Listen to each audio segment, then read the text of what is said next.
Spotlight.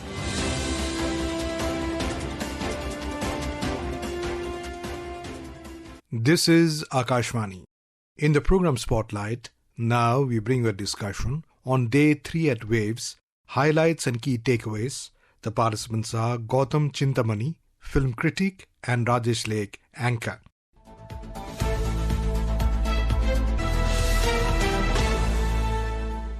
World Audiovisual and Entertainment Summit Waves in Mumbai is making waves on Day 3. Joining us is Gautam Chintamani. Namaskar, Rajesh. Good evening, everyone. The first question, Gautam, that I have for you is to tell us what were the key insights from the fireside chat between Netflix CEO Ted Sarandos and actor Saif Ali Khan, especially regarding the OTT revolution and the evolving landscape for actors and creators in India. The crux of the conversation between Saif Ali Khan and the head honcho of Netflix is very simply also the crux of the idea of Waves 2025.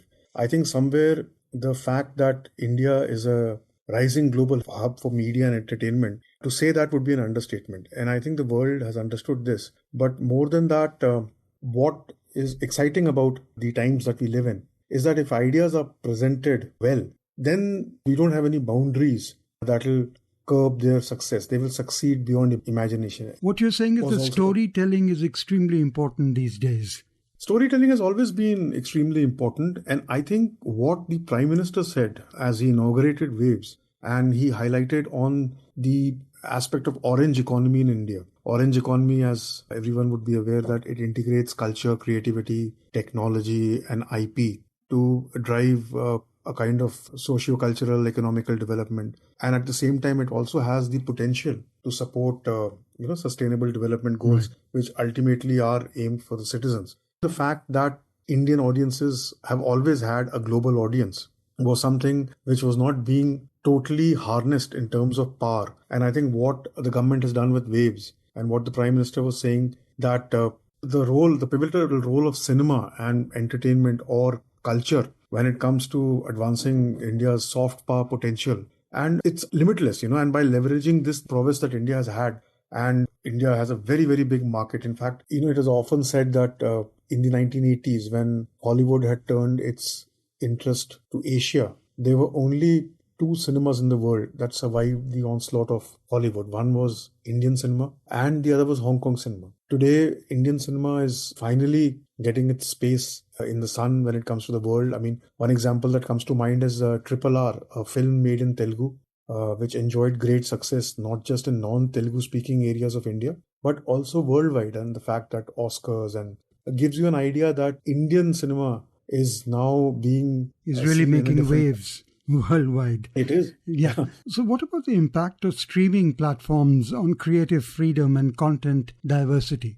This is why the platforms such as Waves becomes very, very important, because right now these platforms, which are comparatively new, your OTT, your streaming, and I say new because we don't have a policy framework and nations across the world don't have it. The fact that we are still looking for some kind of cross-sector collaboration or some kind of an adaptive regulation where the freedom of expression is not curbed, but the sensitivity and the sentiments of the audience is kept in mind. So the fact that India is a huge market, and also that India would have amongst the highest number of content creators in the world, is forming a very, very important, pivotal, foundational kind of a role when it comes to deciding the policy, deciding what is it about these platforms which can take everyone together.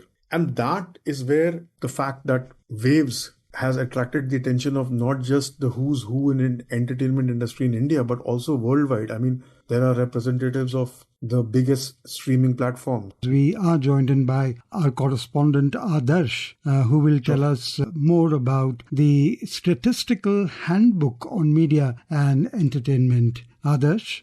The third day of Waves turned out to be a highly valuable day, once again, especially for data and research. The Minister of State for Information and Broadcasting, Dr. L. Murugan, today launched the handbook. According to it, The number of Akashvani radio stations have grown to 591 in 2025, while AIR provides 98% population coverage through radio. Talking about Doordarshan, it has 35 channels in 2025 and 100% geographical coverage through DTH service. Meanwhile, the Waves OTT Information and Broadcast Ministry's in-house streaming platform so far has 27 lakh downloads in 7 countries. It provides 11 active content categories in 25 different languages. The report also enlightens about the size of India's film sector. Over 3,400 feature films were certified last year, and the report also provides growth trends in M&E sector, M&E startups, and their state-wise as well as segment-wise breakup. Okay, thank you so much, Adarsh. Going back to Gautam. Gautam, today the summit was open to the public on day 3. What interactive zones, live events and performances were actually most popular, and how did they engage attendees in music, gaming, AR, VR and storytelling?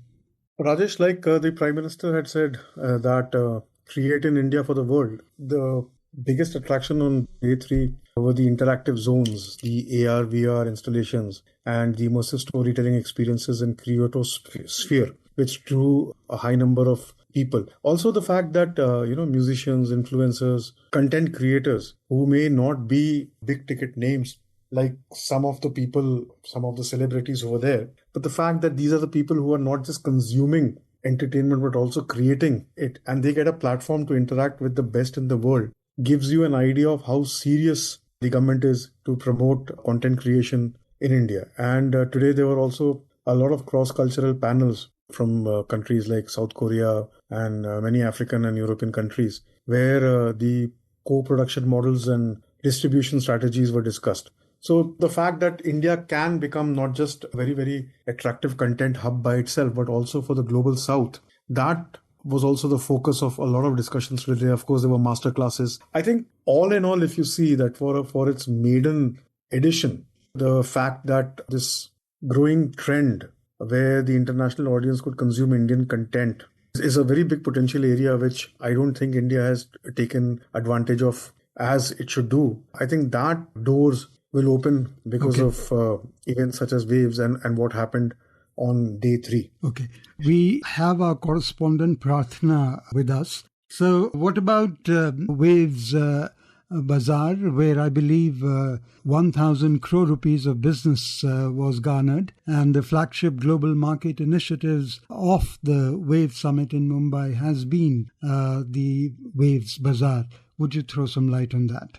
Yes, the Waves Bazaar, which was a part of the Waves 2025 summit, has received an overwhelming response, that I must say. Secretary in Ministry of Information and Broadcasting, Sanjay Jaju, informed all of us here that more than 1,000 crores of business opportunities, as you said, seem to be originating from the Film Bazaar. And it's not just films here. The Film Bazaar here includes about 10 media and entertainment segments. It includes films, web series, animation, VFX, radio, music. We even saw that there were influencers who were pitching themselves to brands and advertising agencies here at Waves Bazaar. The magnitude can be understood by this fact that even one of Tiger Shroff Films was part of Film Bazaar here. Amazon Prime, Yash Raj Films, Reliance Entertainment, even Prasar Bharati is a part of Waves Bazaar here.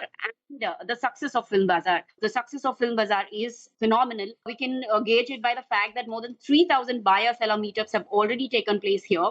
The NFDC, taking this in account, it has already decided to extend this buyer-seller meetup till tomorrow.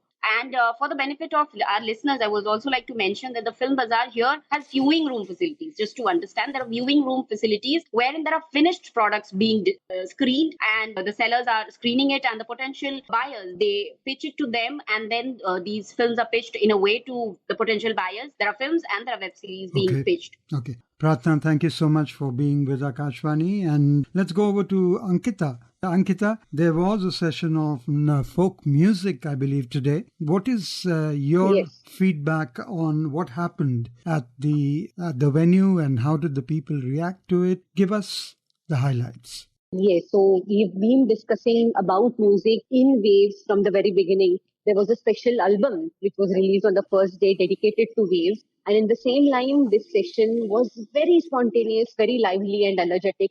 This was the first session of the day, and as today the Wave was open to general public, the auditorium was full, and the panel discussion had eminent stalwarts from the field like Prasoon Joshi, Ila Arun, Malini Awasthi, Papon, and Nandesh Umar. So, Ankita, if music be the food of love, it says play on. Mhm. How did it play on today at Waves? Yeah, so as I was saying, the panel discussion had eminent speakers, and Prasun Joshi began with a very interesting point that folk music is not something that needs to be preserved in museums. It is so dynamic that it is an inevitable part of our day-to-day lives. Ila Arun, who is considered as the pioneer of we can say popularizing folk music. He said that if we want folk music to reach new generations, younger generations, the new sound, the pulse of the generation has to be captured. Malini Awasthi came up with a very interesting point that folk music has its own thought process and it presents a very strong commentary on contemporary issues, including the issues faced by women, even felling of trees. And she said that if we need the folk music to take the forefront, brands need to come forward towards folk music. Papon shared his personal journey and he said that folk is the main thing and it is followed by everything else. Nandesh Umap, who is the son of a very well-known Marathi Shahir, Vitthal Umap, he said that folk music is an open university where anybody can come and take a glance of this very, very rich culture and a khazana that we have. So it was a very spontaneous and lively session. So it was a bang on starting of the day at Waves here in Mumbai. Thank you so much, Ankita, for that feedback on Wave Day 3. Coming back to you, Gautam, there has been a lot of international collaborations and cross-cultural panels that reflect the summit's goal of making India a global hub for media and entertainment. How far will it go? Will Waves 2026 be bigger and better than what it is today? This is just the beginning. And like your correspondent was saying, that people there were already excited about the next edition. I believe that, well begun is half done. And if you would recall that the first press conference that the government of India had held for Waves, where it was announced, it had the presence of over 100 ambassadors from across different nations of the world. I think that the fact that it's no longer just mere entertainment, but it is also taking the world together and looking at a more, transparent media industry in that aspect where there is a sharing of technological innovation, there is trust, fact checking would be high, and the fact that nations are coming together to understand that makes it very, very important and significant and also critical in terms of its timing. For India, I think this is the ideal beginning where its cultural legacy, its history of more than 5,000 year recorded history, the stories. India is in a driving seat when it comes to entertainment and the future of entertainment, not just entertainment, also OTT, streaming platforms, the way news would be consumed, the way information would be shared. I think in that aspect, this becomes a very important platform. The fact that it's one of the fastest economies in the world. We have the benefit of the demographic dividend. 65% of this country is younger than the age of 25. That speaks volumes. So not only the people who would be consuming entertainment at a global level are present in this country, but also people who will be creating and catering to the rest of the world when it comes to content are present here. This platform, which brings both sides together and makes it a very, very interesting foundation where your neighborhood vlogger can rub shoulders with the who's who in the industry. Correct. I think that just speaks that this is India's time.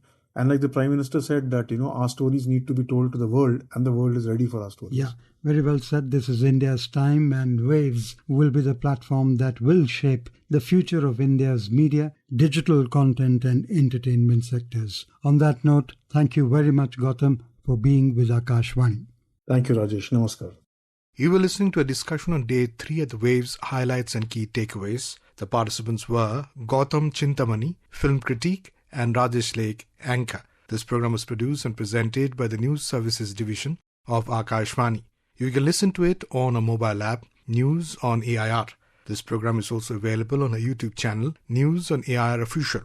You may share your feedback about this program through email at airnsdtalks@gmail.com or WhatsApp on 9289 094044.